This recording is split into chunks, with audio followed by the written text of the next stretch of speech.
Hello students. तो आज हम लोग क्लास 11th के एक नए चैप्टर ट्रिग्नोमेट्रिक फंक्शन को स्टार्ट करने वाले हैं। इससे पहले हमने क्लास 11th और 12th के रिलेशन चैप्टर को कंप्लीट कराया था, जहां पे मैंने क्लास 11th और 12th दोनों के कंप्लीट एनसीईआरटी सॉल्यूशंस कराए हैं। और एग्ज़ाम पॉइंट ऑफ व्यू की अगर हम बात करें तो रिलेशन चैप्टर एक इम्पॉर्टेंट चैप्टर होता है, तो आप इस चैप्टर को बिल्कुल भी देखना मत भूलिएगा। आप चाहो तो हमारे चैनल से भी इसे देख सकते हो।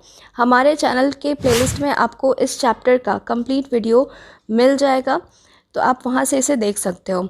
और एक रिक्वेस्ट है आप सभी से कि अगर अभी तक आपने हमारे चैनल कोडिंग के नशा को सब्सक्राइब नहीं किया है तो आप उसे सब्सक्राइब कर लीजिएगा। तो चलिए हम अपने इंट्रोडक्शन लेक्चर को स्टार्ट करते हैं। हम सबसे पहले समझेंगे कि ट्रिग्नोमेट्री है क्या, इसका यूज़ क्या है हमारे लाइफ में। तो ट्रिग्नोमेट्री हमारा बेसिकली दो शब्दों से बना हुआ होता है, ट्री और मेट्री से। ठीक है, ट्री का मतलब होता है थ्री और मेट्री का मतलब होता है मेज़रमेंट। थ्री मेज़रमेंट क्या, किसका मेज़रमेंट? तो तीन साइड का मेज़रमेंट होता है। ठीक है, थ्री साइड का मेज़रमेंट होता है ट्रिग्नोमेट्री। क्या सिर्फ इतना ही ट्रिग्नोमेट्री होता है? तो नहीं। ट्रिग्नोमेट्री का जो बेसिक डेफिनेशन है वो ये कहता है कि trigonometry deals with the relationship between angles and side of different triangle. अलग अलग ट्रायंगल के साइड्स और एंगल के बीच के रिलेशनशिप के साथ ये डील करता है। ठीक है, अब इसका यूजेस क्या है? तो इसका यूज़ हम लोग करते हैं to calculate the distance of star and planet from earth. Earth से हम स्टार और प्लैनेट के डिस्टेंस को कैलकुलेट करने के लिए ट्रिग्नोमेट्री का हेल्प लेते हैं। दूसरा चीज़ का इसका क्या यूज़ है? सैटेलाइट नेविगेशन सिस्टम के लिए भी हम ट्रिग्नोमेट्री का हेल्प लेते हैं। और तीसरा है डेवलपिंग कंप्यूटर म्यूज़िक, और बहुत सारे इस तरह के यूजेस आपको दिखेंगे। कंप्यूटर म्यूज़िक में जैसे हम लोग गाना सुनते हैं तो गाना से जो साउंड हमारा निकलता है वो एक वेव के फॉर्म में निकलता है। वेव आप देखते होगे जिगजैग फॉर्म में होता है, और वेव जो हमारा बनता है वो साइन के फॉर्म में बनता है। अगर हम ट्रिग्नोमेट्री में ग्राफ पढ़ेंगे तो वहाँ पे हमें साइन कॉस टैन इन सभी का ग्राफ देखना होगा। तो जो हमारा वेव होता है वो साइन के टर्म्स में हमारा वेव मूव करता है। इसलिए देखो यहाँ पे भी इस साउंड के वेव में भी ट्रिग्नोमेट्री आ गया। तो इसी तरह से हमारे लाइफ में बहुत ऐसे चीज़ें हैं जो कि ट्रिग्नोमेट्री से रिलेट करता है। अब हम लोग पढ़ेंगे एंगल को। एंगल को क्यों पढ़ेंगे? क्योंकि ट्रिग्नोमेट्री चैप्टर में एंगल का एक इम्पॉर्टेंट रोल होता है। एंगल क्या होता है? It is the measure of rotation of a रे अबाउट इनिशियल रे। किसी इनिशियल रे के अबाउट जब कोई रे रोटेट करता है तो जितना डिग्री रोटेट करता है उसको हम बोलते हैं एंगल। जैसे हमारा ये इनिशियल रे है, मान लो ओ ए हमारा इनिशियल रे है। अब ये जो ए पॉइंट है वो रोटेट करके यहाँ पे चला गया। ठीक है, और ये हो गया हमारा क्या? फाइनल रे। ठीक है, ये हो गया फाइनल रे, इसको हम टर्मिनल रे भी बोलते हैं। और ये है हमारा क्या? इनिशियल रे। ठीक है, अब देखो ये ओ ए रे जो था वो ओ बी पे चला गया, तो ये कितना डिग्री रोटेट हुआ? जितना डिग्री भी ये रोटेट हुआ होगा इसी को हम बोलते हैं क्या? एंगल। ठीक है, तो इन दोनों के बीच के मेज़रमेंट को हमने क्या बोल दिया? एंगल। अब एंगल दो तरह का होता है, पॉजिटिव एंगल भी होता है, नेगेटिव एंगल होता है। पॉजिटिव कब होगा, नेगेटिव कब होगा, हम इसे समझते हैं। आपने हमेशा से एक घड़ी को देखा है, अपने घर में तो देखा ही होगा घड़ी को, और उसमें ऑब्जर्व भी किया होगा कि जो हमारे हैंड्स होते हैं, जितने भी हैंड होते हैं वो क्लॉकवाइज डायरेक्शन में मूव करता है, वो इस डायरेक्शन में मूव करता है। ठीक है, वो इस डायरेक्शन में मूव करता है। इस डायरेक्शन को हम बोलते हैं क्लॉकवाइज डायरेक्शन, और अगर उल्टा मूव करें तो इसको हम बोलते हैं एंटी क्लॉकवाइज डायरेक्शन। अब हम इसको एंगल के साथ कैसे रिलेट करेंगे? देखो, अगर हमारा एंगल क्लॉकवाइज डायरेक्शन में मेज़र किया जाता है यानी कि वो नेगेटिव एंगल होगा। ठीक है, और अगर एंटी क्लॉकवाइज डायरेक्शन में हम किसी भी एंगल को मेज़र करते हैं तो वो पॉजिटिव एंगल देता है। ठीक है, यहाँ से हम इसको समझते हैं।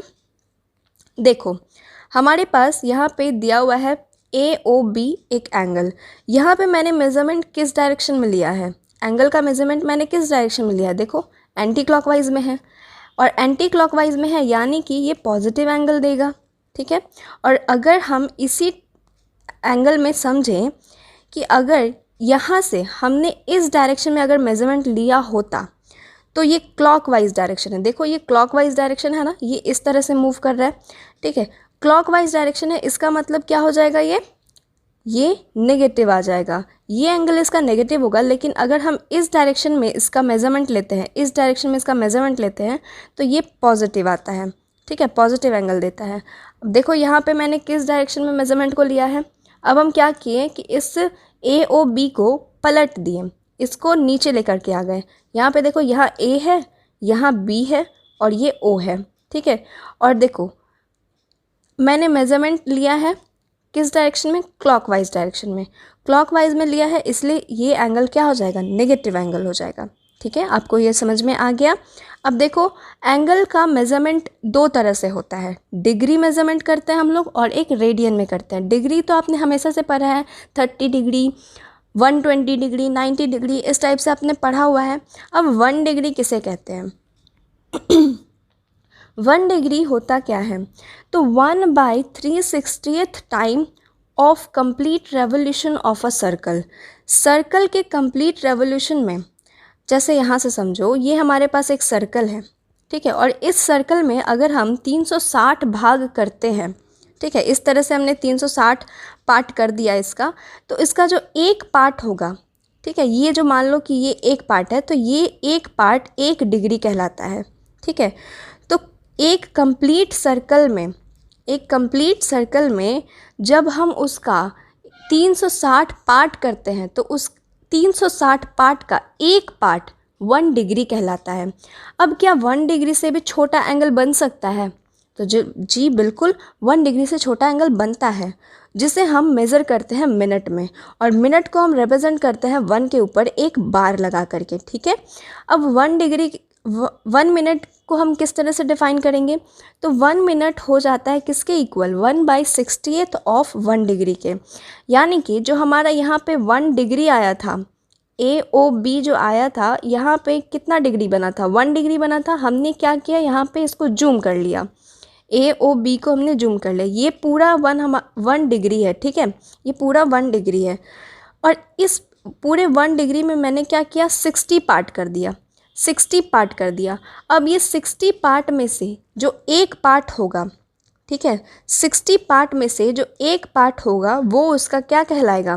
जैसे यहाँ पे हमने 60 पार्ट बनाया है, यहाँ पे एक पार्ट को ले लिया, तो ये कितना हो जाएगा, ये हो जाएगा हमारा 1 मिनट, ठीक है। यानी कि 1 डिग्री का जब हम 60 पार्ट करें और उस 60 पार्ट में से एक पार्ट को अगर हम ले लें, तो वो एक पार्ट हमारा 1 मिनट के इक्वल होता है। अब 1 मिनट से छोटा एंगल बन सकता है क्या, तो वो भी बन सकता है, जो कि हम सेकंड में मेज़र करते हैं। मिनट को हमने मेज़र किया था 1 के ऊपर, डिनोट किया था 1 के ऊपर बार लगा करके। अब हम सेकंड को डिनोट करते हैं 1 के ऊपर डबल बार लगा करके, ठीक है, 2 बार लगा देते हैं। अब देखो सेकंड क्या कहता है, सेकंड हो जाता है हमारा 1/60th part of 1 minute. 1 minute का जो हमारा यहाँ पे 1 मिनट आया, ठीक है, यहाँ हमारा 1 मिनट आया कहाँ पे, AOB डैश पे। हमने क्या किया, AOB डैश को जूम कर लिया, और अब क्या करते हैं, इसके अंदर AOB में, इसके अंदर हम 60 पार्ट करेंगे, और इस 60 पार्ट का एक पार्ट जो होगा वो कहलाएगा 1 सेकंड, ठीक है, 60 पार्ट का एक पार्ट कहलाएगा सेकंड, ठीक है। ये कितना था, ये 1 मिनट था। अब 1 मिनट का हमने क्या कर लिया, 60 पार्ट कर लिया। 60 पार्ट में से जो एक पार्ट होगा वो कहलाएगा 1 सेकंड, जिसे हम रिप्रेजेंट करते हैं 1 के ऊपर डबल बार से। अब देखो, आपको क्वेश्चन को जल्दी सॉल्व करना है, तो आप इसको ऐसे भी समझ सकते हो कि 1 डिग्री में कितना हो जाएगा, 60 मिनट, और 1 मिनट में 60 सेकंड, ठीक है। इसको आप हमेशा इस तरह से याद रख सकते हो, 1 डिग्री में 60 मिनट और 1 मिनट में 60 सेकंड्स, ठीक है। अब देखो रेडियन मेज़र क्या होता है। रेडियन मेज़र में क्या कहता है कि अगर हमने रेडियन मेज़र, ये सर्कल है हमारा जिसका रेडियस है r, ठीक है। अब हमने क्या किया, एक आर्क बना लिया जिसका लेंथ है l, ठीक है, जिसका लेंथ है l, ये आर्क लेंथ है, क्या है, ये आर्क लेंथ है, ठीक है। तो आर्क लेंथ जब हमने इसे बनाया और फिर हम उस पार्ट को कट करते हैं, तो आर्क से जो सबटेंड हुआ एंगल होगा सेंटर पे, वो कहलाता है थीटा। ये देखो ये जो थीटा सी मैंने लिखा है ये ही हमारा हो जाएगा रेडियन। थीटा और उसके ऊपर में मैंने सी दिया है। डिग्री को हम लोग रिप्रेजेंट करते हैं 1 के ऊपर में 0 लगा करके या डॉट लगा करके हम लोग इसको रिप्रेजेंट करते हैं, ठीक है। और रेडियन को मेज़र करते हैं किसी भी नंबर के ऊपर पे सी लगा करके। जैसे मैंने यहाँ पे थीटा ले लिया, ये हमारा एंगल है और इसके ऊपर अगर हम सी लगा रहे हैं तो ये हमारा हो जाएगा रेडियन मेज़रमेंट, ठीक है। किसी भी एंगल के ऊपर अगर सी लगा हुआ है तो वो रेडियन मेज़रमेंट हो जाता है, ठीक है। अब देखो एक फॉर्मूला है यहाँ पे। फॉर्मूला क्या है? थीटा इज इक्वल टू होता है L बाई आर, ठीक है। Theta is equal to L by R होता है, तो L इज इक्वल टू हम लोग लिख सकते हैं आर थीटा। आप इसको हमेशा याद रखना क्योंकि ये इम्पॉर्टेंट है और आपको क्वेश्चन बनाने में हेल्प भी करेगा ये। अब देखो, अब हम लोग पढ़ेंगे relationship between degree and radian. Radian और डिग्री के बीच में रिलेशनशिप पढ़ेंगे और उनका कन्वर्जन पढ़ेंगे कि अगर हमें क्वेश्चन में डिग्री गिवन है तो हम उसको रेडियन में कैसे कन्वर्ट करेंगे, और अगर क्वेश्चन में रेडियन गिवन है तो उसे डिग्री में कैसे कन्वर्ट करेंगे। इसे समझो कि अगर 2 पाई रेडियन है, ठीक है, 2 पाई रेडियन में 360 डिग्री होता है, ठीक है। 2 पाई रेडियन में 360 डिग्री है तो पाई रेडियन में कितना होगा? 180 डिग्री होगा, ठीक है। 2 पाई में 360 डिग्री है तो 1 रेडियन में पाई रेडियन में 180 डिग्री होगा, तो 1 रेडियन में कितना होगा? 1 रेडियन में हो जाएगा 180 बाई पाई डिग्री। और 1 डिग्री की बात करें तो ये कितना हो जाएगा? पाई बाई 180 इंटू रेडियन, ठीक है। इस चीज़ को आप हमेशा अपने दिमाग में बैठा के रखना कि 2 पाई 360 के बराबर होता है और पाई 180 के बराबर होता है। और 1 रेडियन की बात करें तो ये इक्वल हो जाता है 180 बाई पाई डिग्री के, ठीक है। और 1 डिग्री इक्वल होता है 1 पाई बाई 180 इंटू रेडियन के, ठीक है। अब देखो रेडियन और डिग्री का जो कन्वर्जन है उसका फॉर्मूला क्या है। अगर हमें क्वेश्चन में डिग्री गिवन है तो हम उसको रेडियन में कैसे कन्वर्ट करेंगे? तो रेडियन में कन्वर्ट करने का फॉर्मूला होता है कि पाई बाई 180 इंटू डिग्री करते हैं, ठीक है। Pi by 180 into degree. याद रखना अगर रेडियन है तो वो पाई के टर्म्स में होता है, ऐसे होता है, पाई बाई 3 होता है, पाई बाई 6 होता है, पाई बाई 4 होता है, इस टाइप से होता है। और भी बहुत होते हैं पाई के टर्म्स में जिसे हम रेडियन बोलते हैं। तो पाई यहाँ पे देखो हमेशा आ रहा है इस टाइप से, पाई बाई 6 इस टाइप से आ रहा है ना। तो याद रखना कि जब भी आप रेडियन में कन्वर्ट कर रहे हो, ठीक है, रेडियन में कन्वर्ट कर रहे हो तो पाई बाई 180 लेना है आपको, पाई बाई 180, और डिग्री आपको गिवन होगा उसको मल्टीप्लाई कर देना, ठीक है। अब अगर हमें डिग्री में कन्वर्ट करना है और रेडियन में हमें क्वेश्चन में दिया हुआ है हमें डिग्री में कन्वर्ट करना है, ठीक है। तो डिग्री है तो डिग्री 30 डिग्री, 60 डिग्री, 90 डिग्री ऐसे दिया हुआ होता है ना। तो अब इसको कन्वर्ट करने के लिए क्या करेंगे? 1/80 पहले लिखेंगे divided by pi into radian कर देंगे, ठीक है। याद हो गया आपको? सिर्फ आपको कन्फ्यूज़न कहाँ होगा? कन्फ्यूज़न यहाँ पे होगा कि रेडियन जब हम कन्वर्ट कर रहे हैं तो क्या पाई बाई 180 होता था या 180 बाई पाई होता था। आपको यहाँ पे कन्फ्यूज़न हो सकता है, लेकिन वो कन्फ्यूज़न भी दूर हो गया। क्यों? कैसे? तो रेडियन में हमेशा पाई के टर्म्स में आता है तो सबसे पहले पाई लिखा जाएगा, पाई बाई 180 इंटू डिग्री, ठीक है। और डिग्री है तो डिग्री के टर्म्स में लिखा जाता है, तो 180 नंबर पहले, उसके बाद हम लोग क्या लिखेंगे? Divided by pi into radian, ठीक है। तो आपको ये फॉर्मूला याद हो गया। अब चलो हम इस पर क्वेश्चन सॉल्व कर लेते हैं। पहला क्वेश्चन क्या कहता है? Convert 60 degree in radian. देखो हमें डिग्री में तो क्वेश्चन में दिया हुआ है और कन्वर्ट किस में करना है? रेडियन में, ठीक है। तो रेडियन का फॉर्मूला क्या है? Pi by 180 into degree. मैंने क्या कर दिया? पाई बाई 180 इंटू डिग्री, ठीक है। तो पाई बाई 180 और डिग्री कितना दिया हुआ है? 60, तो पाई बाई 180 इंटू 60 कर दिए। अब 60 से देखो 180 कट जाएगा कितने टाइम्स में? 3 टाइम्स में, यानी कि पाई बाई 3 जो होगा वो रेडियन इसका आ गया, कन्वर्ट हो गया। 60 डिग्री कन्वर्ट हो गया किस में? रेडियन में। कितना आता है रेडियन में? पाई बाई 3 आता है। और सेकंड क्वेश्चन क्या है? Convert 2 pi by 3 in degree. अब देखो यहाँ पे 2 पाई बाई 3 रेडियन वगैरह कुछ नहीं लिखा है, सिर्फ यहाँ पे एक साइन दिया गया है सी ऊपर में, ठीक है। तो c है, इसका मतलब क्या हो गया कि ये रेडियन है। तो रेडियन को हमें डिग्री में कन्वर्ट करना है। तो डिग्री का क्या फॉर्मूला मैंने बताया था आपको कि 180 बाई पाई इंटू रेडियन होता है।